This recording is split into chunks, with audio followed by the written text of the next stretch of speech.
16th, 2026. The time is 6 o'clock p.m. and we are convened as the Provo City School Board of Education, meeting at 280 West, 940 North in Provo, Utah. We'll begin with the roll call, and we'll start with Devin. Devin Daly, Business Administrator. Lisa Boyce, Board Member. Terry McCabe, Board Member. Gina Hales, Board Member. Jennifer Partridge, Board President. Wendy Dow, Superintendent. Meg Van Wagenen, Board Member. Emily Harrison, Board Member. Go ahead, Melanie. Melanie Hall, Board Member. Okay, thank you. Do we have a motion to convene our public hearing? I move that we convene our public hearing. Motion made by Vice President Hales. Do we have a second? I'll second. Second by Board Member Harrison. All in favor? Aye. Aye. Okay, we are now convened, and I will turn it over to Devin to talk about our fiscal year 27 proposed certified tax rates. Okay, would you mind opening the document, the Truth Tax Impact Statement? So what I did is I included our the first rendition of it, and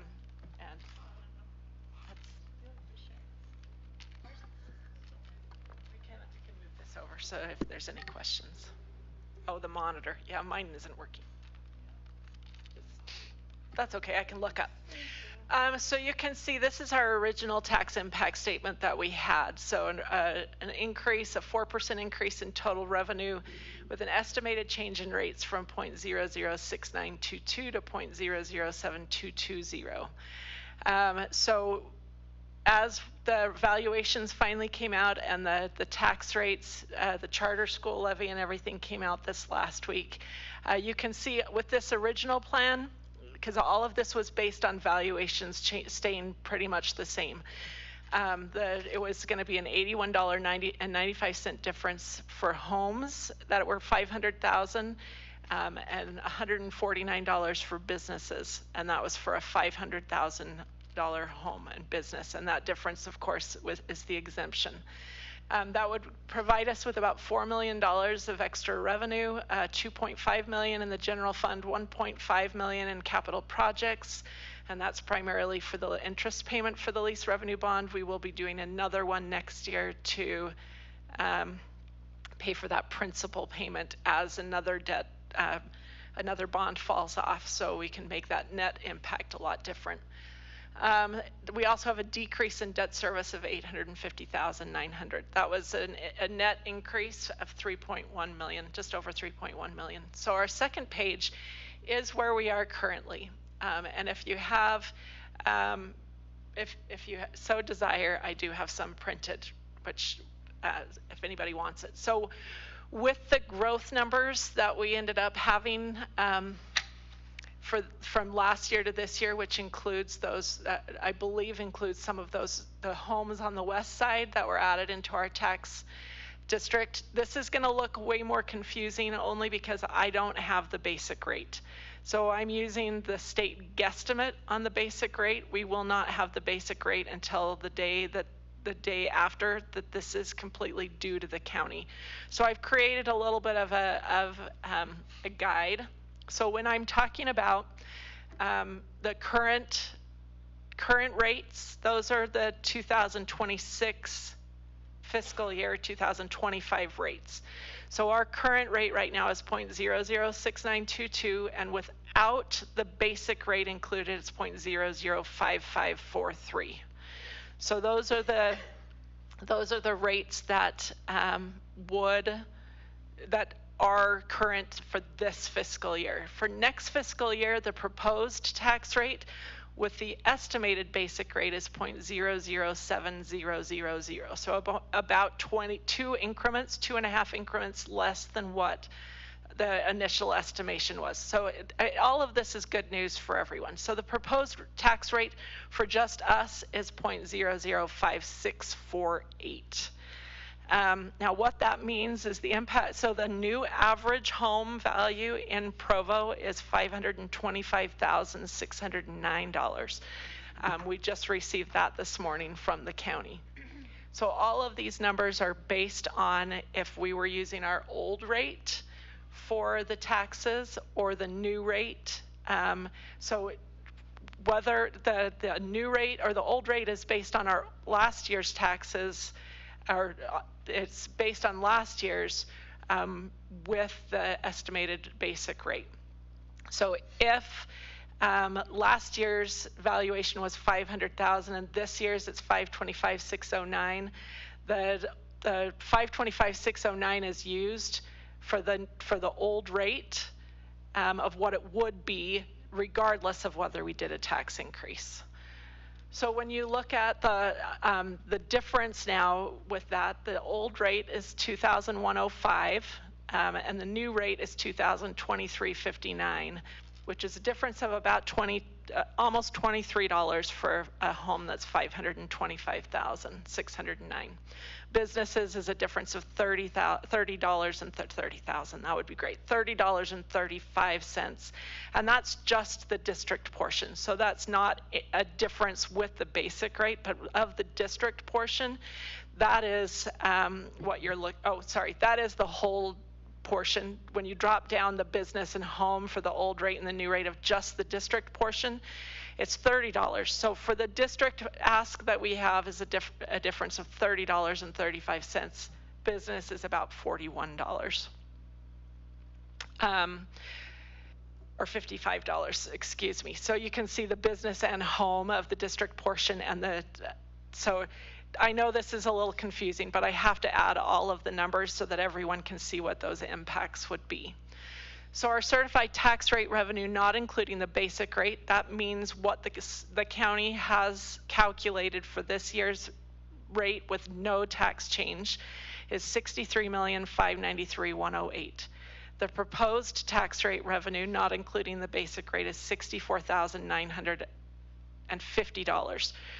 So let me just tell you a little bit about this difference. It is lower than what we originally asked for, but that's because we did receive some growth money with those new properties. So the tax revenue increase overall in the general fund is $824,327, which is tied directly to those teacher and staff salary increases along with the growth money that we have allocated there. And then the tax revenue increase for capital projects is $482,615. Also, there was a portion of that growth allocated to the capital projects fund to pay for that interest. So overall, the increase in property tax revenue is 1.3 million instead of the 3.1 that we had originally planned. And that still gives us what we need. That growth number has been helpful. We have verified it. I know that the county's gone through the numbers about 5 different times. Driving tour? That's what I want to know. Did you say, show me the money? I did not go on a driving tour, but I called and grilled them for a little while about making sure that they'd done a lot of digging on what that was going to look like. So you know, it's our further idea of making sure that we're taking care of and not overtaxing and making sure that we're getting the revenue that we need, but also utilizing the growth that we can so that we don't increase that. So, any questions? All right, what questions do we have for Devin? Will you just clarify one more time the timeline? So we will not get the basic rate until after. The basic, the certified tax rate that we need to approve tonight is our portion. We have no control over the basic rate. The state sets that, so that's what we have to approve tonight. But just out of curiosity, the deadline for that is the 22nd. Of June. We have to approve this before the 22nd. Yes. All right. So when I verified with the state and the county, our portion that we have to approve is this portion, which is that 0.005648. And we'll do the truth and taxation hearing on August 5th to finalize it. Okay. I just have a couple clarifying questions. Sure. Okay, so the basic rate that the state sets, is it correct that they will set a rate to keep revenue generally the same? It just adjusts for the changes Usually in the they keep valuations? Yep, usually they will keep revenue about the same. The guess that I have right now is that that's what the 0.007 thousand is. That's probably the high water mark of what it could be. So that's, unless something happens on the rest, so the basic rate, is used taking the full revenue that the state needs for all of the WPU increase in what they need to fund school districts divided by the full state valuation. And so if some areas of the state have gone down, or if other areas have gone up further than what we had originally anticipated, that could be a little bit different, but that's about what we're estimating. So generally, the difference from our change in our rate will be what the average homeowner will see no matter what the basic Correct. does in theory. Correct. Yep. Okay. And that's the $30.35? Is Yes. that the one So where the district portion only on the home and the business is $30.35 for homes and $55.19 for businesses. That's over a year. per year? Yep, and that's a year. And this is all based on average homes. This is not everyone. Some people's homes, again, as we've talked about many times, the valuation will be different than what that average is. The valuations for the city of Provo were about 2.5% increases, but that's not the case for every home. Right. That's what the average was. All right, do we have any other questions, discussion? I just want to clarify my understanding of one more thing, sorry. So the increase that we're seeing as of tonight relative to what we've talked about in the past is maybe it's less than half of what we had thought it would Correct. be for taxpayers, and maybe Correct. closer to a third. Not quite, because we were looking at 3.1 was the net. It was Right, $4 and now million overall. right, and So now it's we're at actually a 1.3. third if you do the $4 million Okay. increase. That's I feel like that's good news, and I just want to say thank you for there's the child in me that is like, well, we can bring in 3 point whatever and then we have extra money. But I appreciate you adjusting to make sure we're just meeting the needs of our budget and not over leveraging that. So thank That you. is what I try to do every year when we're doing it. That's why I always highball it when we're talking about it as a general rule, just so anything that comes in is less. And we are required to give the dollar amount that we are asking for. I can lower it, so that's why we went from the 3.1 million to the 1.3. Thanks. Yeah. All right, any other questions or discussion? All right, seeing none, we will close that agenda item and move on to public input. This is a hearing regarding our proposed certified tax rates, and so if you would like to give input or speak to the board about that specifically, now is the time to do so. If you have input about other items, we ask you to save that for our business meeting next week that is open for everything. So is there anyone here who would like to speak about our tax rates? All right, seeing no comment, we will close that portion of the meeting. And do we have a motion to adjourn our public hearing and to convene our business meeting? I move we adjourn our public hearing and convene our business meeting. Okay, motion made by Board Member Van Wagenen. Do we have a second? I'll second. Second by Board Member Boyce. All in favor? Aye. Don't Okay. Go ahead, Melanie. Okay, we are now adjourned from the hearing, and we have convened our business meeting, and we will begin with a roll call. And let's go ahead and start with Devin. Devin Daly, Business Administrator. Lisa Boyce, board member. Terry McKay, board member. Gina Hales, Board Vice President. Jennifer Partridge, Board President. Wendy Dow, Superintendent. Meg Van Wagenen, board member. Emily Harrison, Board Member. Melanie Hall, board member. Okay, thank you. And I forgot to say that it is Tuesday, June 16th, and the time was 6:14 when we convened our business meeting and we are convened at 280 West, 940 North in Provo, Utah, as the Provo City School District Board of Education. Okay, Pledge of Allegiance, and we will have Jared Seitz, our Assistant Superintendent of Elementary Education, come lead us in the pledge. Please stand and join me in the Pledge of Allegiance. I pledge allegiance to the flag of the United States of America and to the republic for which it stands, one nation, under God, indivisible, with liberty and justice for all. All right. Thank you so much, Jared, for leading that. Okay, our business item is our tax impact statement. I will turn that over to Devin Daly. So this is just a replay. I've included the truth in taxation, or the tax impact statement for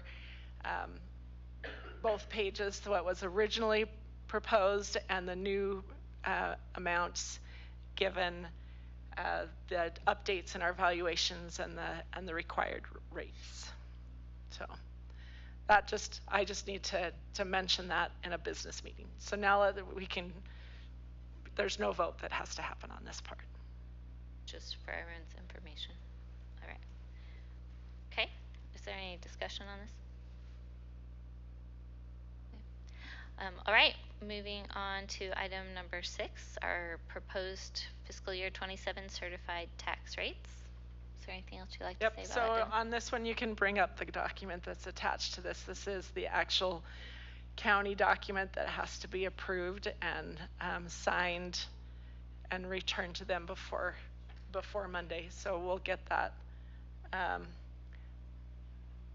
B6. Is there nothing there? It's there. Yeah. It's attached.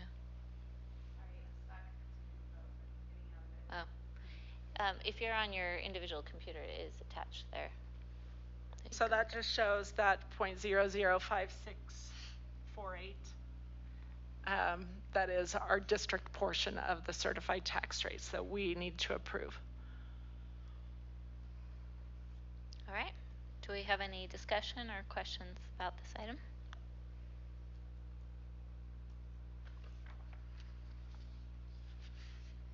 All right. Do we have a motion to approve the fiscal year 27 certified tax rate?